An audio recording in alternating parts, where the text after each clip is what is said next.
சித்தர் பூமியாய் சிவலயம் காட்டும் அண்ணாமலையே போற்றி. சிவ ஓம் நம சிவாய.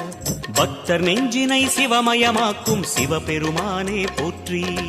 ஹர ஓம் நம சிவாய.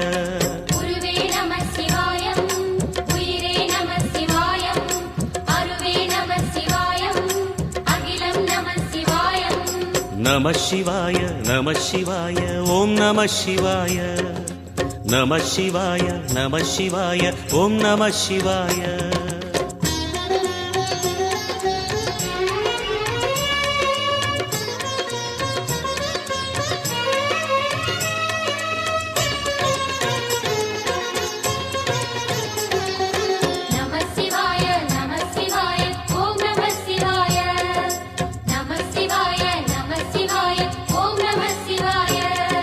அன்னை உமைக்கு இடமாய் உடலில்